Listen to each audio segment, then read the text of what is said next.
is how we see if we could even do it successfully.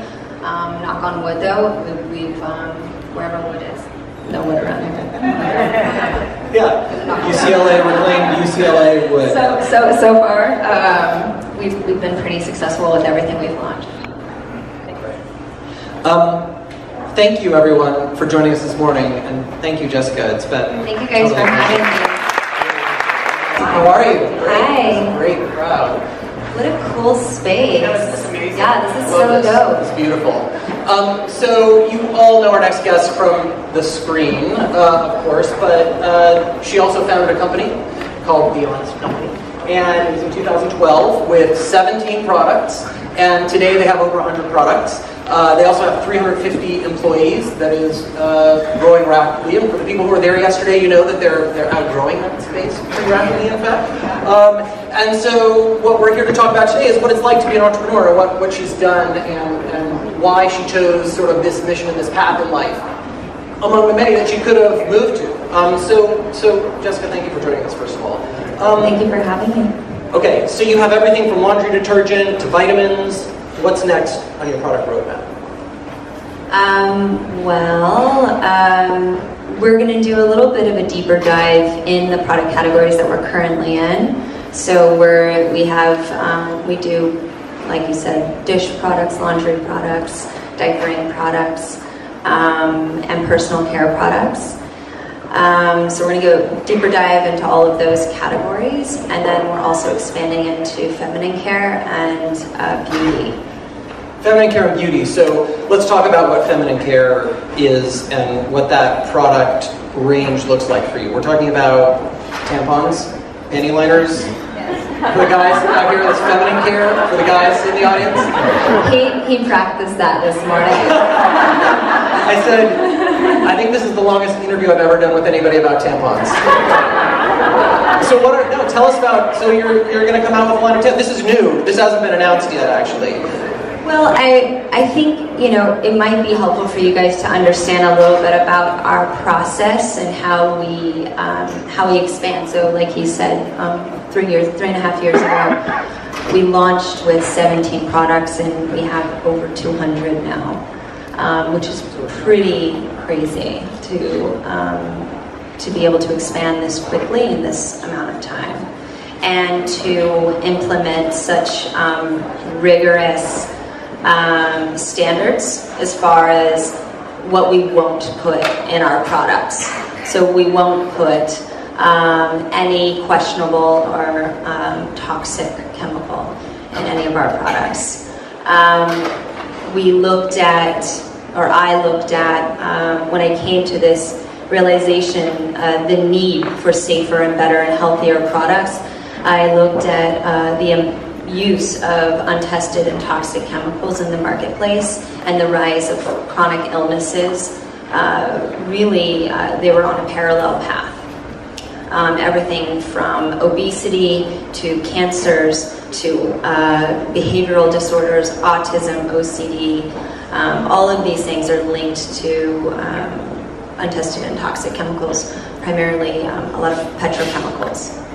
So when we look at the marketplace and we looked at expanding into something like feminine care, it was something that our customers asked. So we have 3,000 to 5,000 touch points with our customers every day.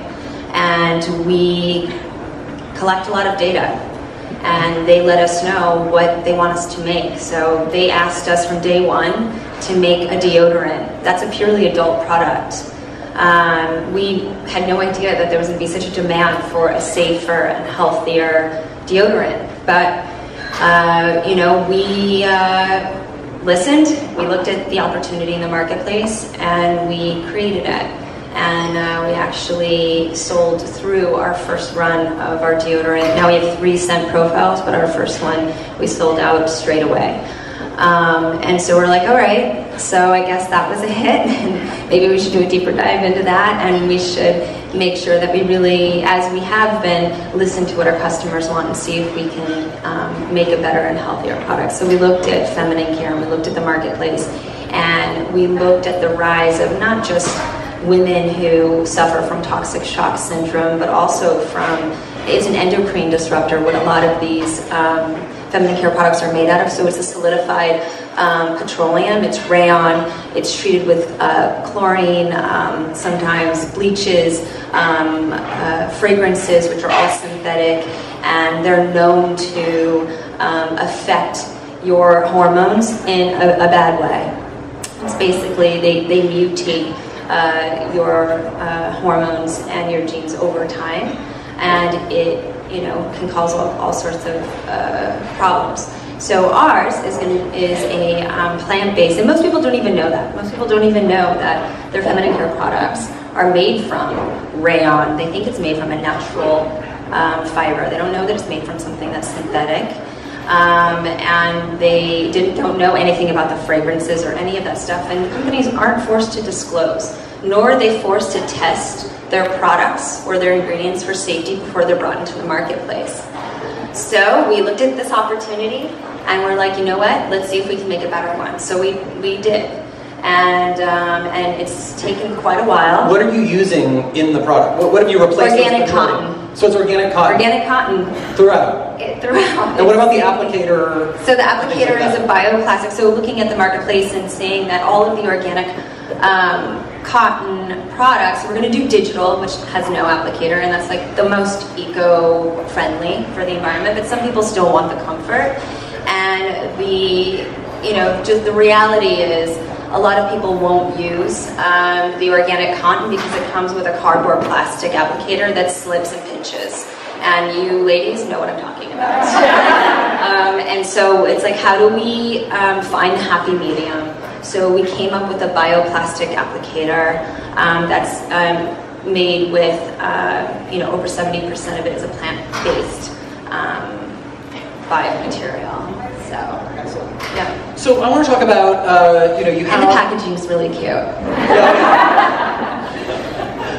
So you have all these products, some of which we're going to have here today, and also I think the sunblock registration has been replenished because I know that ran out, everybody's grabbing it, so you should grab some product today. But and that's our new formulation. So this is our 4th run on our formulation with our sunscreen, and what's great is we do everything in small batches, so whenever it sells out, we then have an opportunity to improve on the formulation, and so this one is the best one yet. So if you see the sunscreen, nab it.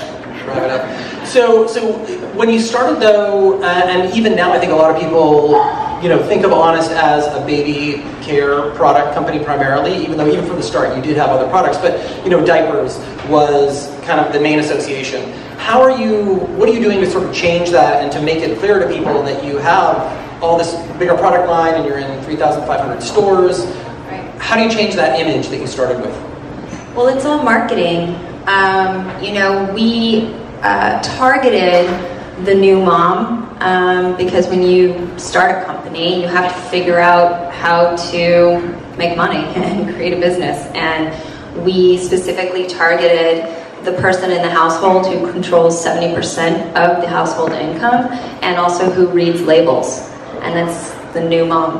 And so that's why all of our marketing really went towards the new mom. So it's cute babies, it's cute diapers. The thing that makes our diapers different than other diapers, yes, we are, a non-toxic diaper, and everything that touches your baby is plant-based. And we don't use any synthetic fragrances or bleaches or chlorines or anything like that. And we are 30% more absorbent, so we outperform other diapers, but we're really cute. So we have these seasonal designs, and we're not pushing, it's not like an advertisement for a cartoon or like what you normally see on diapers. It's more fashion forward and it speaks more to a modern consumer, and we have seasonal designs, and so I think that's also why it got so much attention, because it was so different than what was out there in the market. When you also had a subscription business, which is fairly, at that time, was fairly early on to have one. Talk a little bit about how that model has helped you and what you learned from having a subscription kind of model in your business. Well, I when I came up with the idea of how to get into the marketplace, I wanted to have the highest quality ingredients and products, but I wanted to sell them at a more affordable price. So I had to cut out the middleman, and that's why we decided to distribute straight directly to our consumer versus going a more traditional retail method. Also, I wanted to have a dialogue with the customer where we could have a direct relationship and we can build a community, because I feel like there was such a lack for myself, a brand that spoke to me and to what I cared about. So I really wanted to build that community directly with the customer. And there's also as a business, the predictability of growth and the need that the customer wants. It's just it's way easier to manage when it's a subscription, but the convenience as a mom, I have spent too many Tuesday nights at 3 in the morning, and my child had a diaper explosion, and my husband and I had to have that conversation of, you're going to the store. I'm not going to the store, you're going to the store. And he's like, why did you wait until now? And I'm like, I'm tired. I don't know why I waited. I couldn't tell that we didn't have any more diapers.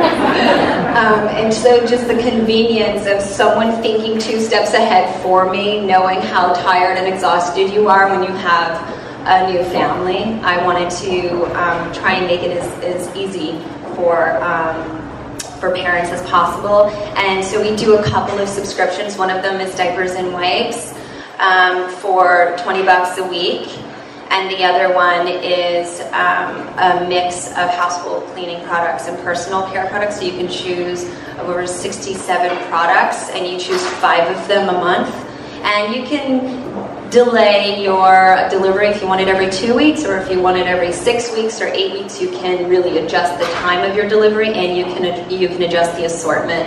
And for me, I was often not only running out of diapers at 2 in the morning, but I would go to the grocery store with my baby who was wiggly and not having it. And then I got to the point where I had 2 of them, so of course they both had to go to the bathroom. The second we got into the store, the second my grocery cart filled up with products that, frankly, I didn't need to buy at the store. I wanted to go and get fresh produce. And I found that I was stacking, one cart filled with cleaners and then another one with food, and I was like, this is impossible.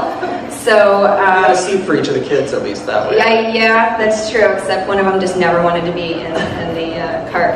So the non-perishables is so great and convenient to get it delivered straight to your door, and if we can deliver surprise and delight while we do that, why not? And so that's where the subscription model came into play. Subscription also helps you scale very quickly, and I think you had, doubled your revenue last year to something like over $150 million from the reports that I've heard. At the same time, for the people who were at your headquarters yesterday, you have this amazing showroom in there. And so it begs the question, would you ever consider doing your own retail shop, or are you sort of committed to being just online and in other stores?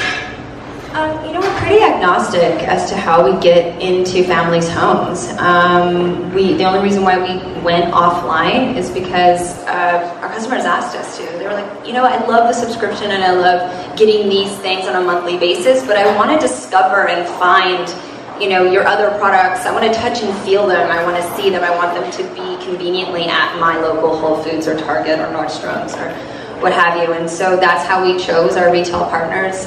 And then with the retail partners, they had to agree that they would display our products as a suite of products and really showcase the lifestyle aspect of it. So it's not just a one-off next to a bunch of other brands, but you really get a full range of products.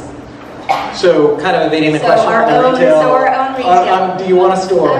I think because we're in so many different categories, we'd have to really target what it is, that experience that we want someone to have if they're going to go into a store. And to create more of the same is pointless. There's plenty of retailers that have been doing it for a very long time, and they're very good at what they do. And why try and reinvent the wheel? So we'd have to give someone a real value proposition if they're going to come into a retail environment. I think it needs to be more of an experience and more of a destination versus just come in and buy these products. That sounds fun. But the next thing you're doing is you're actually expanding into Asia. And I want to ask, why did you decide Asia instead of going to Europe or Latin America first?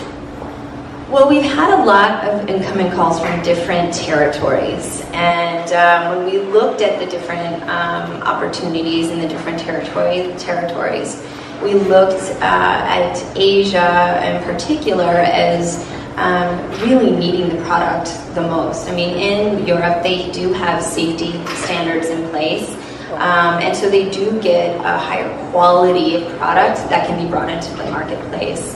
Where in Asia, it's not as strict and rigorous as far as testing products for safety before they're brought into the marketplace. And so, you know, there's 20 million new babies that are born a year in China, mainland China alone. And the parents want the best and safest and healthiest products for their babies, and they don't always have access to those types of products.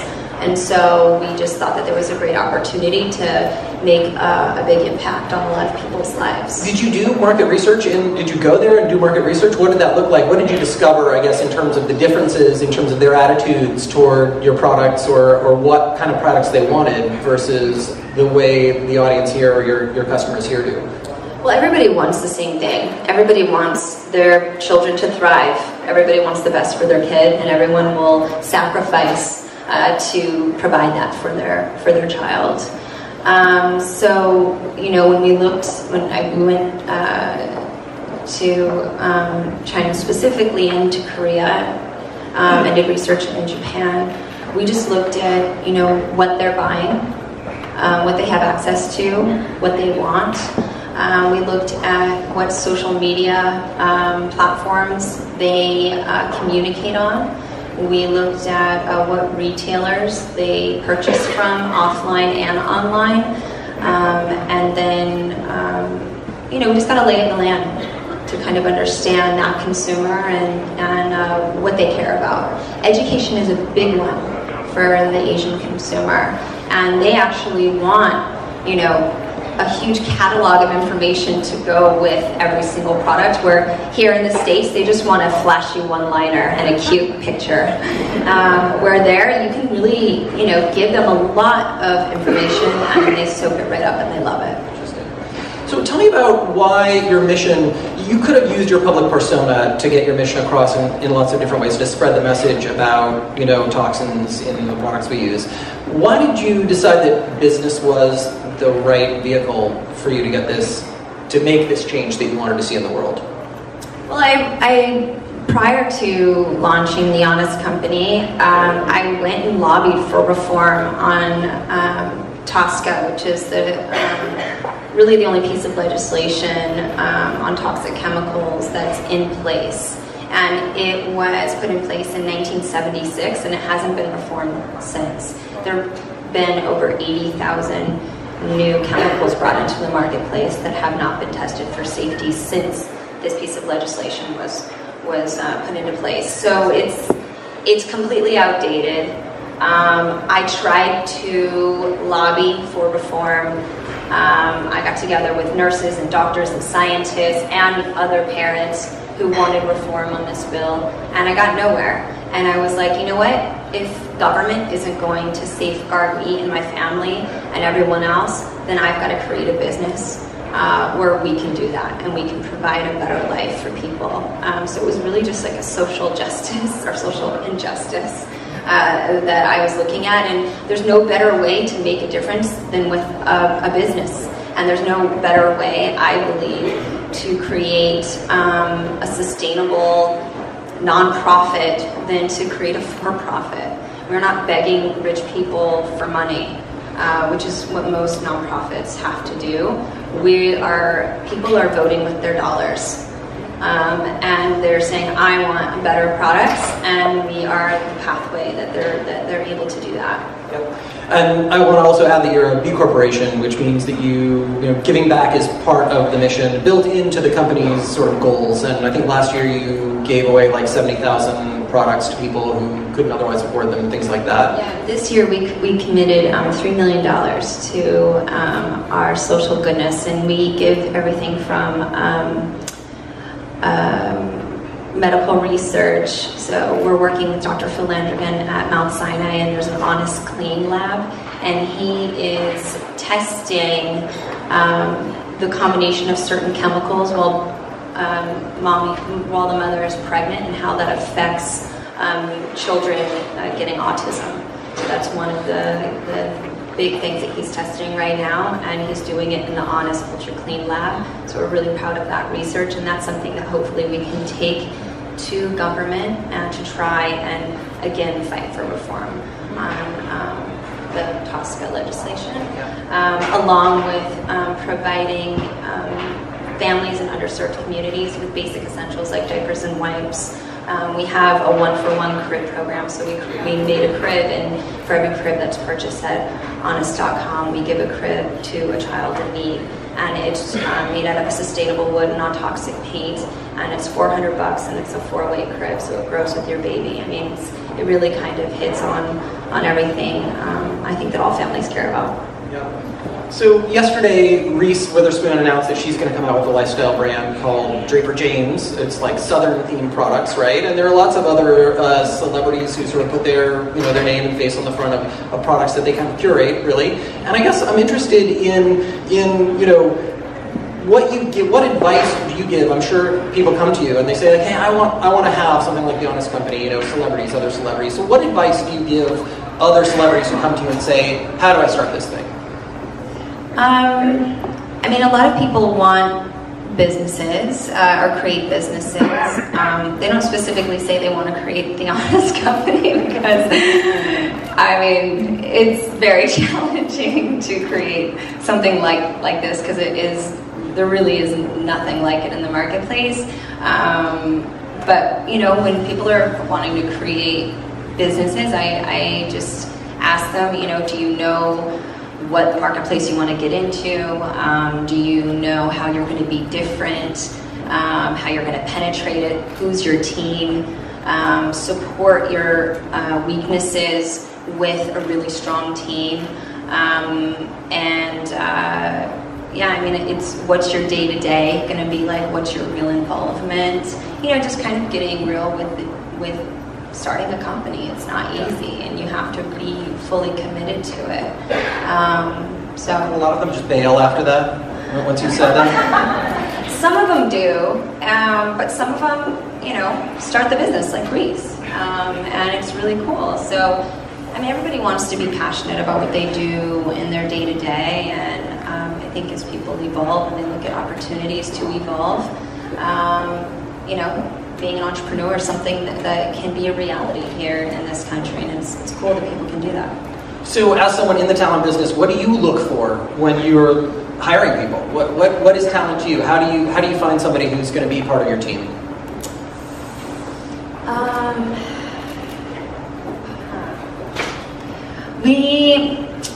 We do this thing, and for people who were at the office, who did the tour at my office yesterday, you already heard the story, so it's a little bit redundant, but we do this thing called the airport test.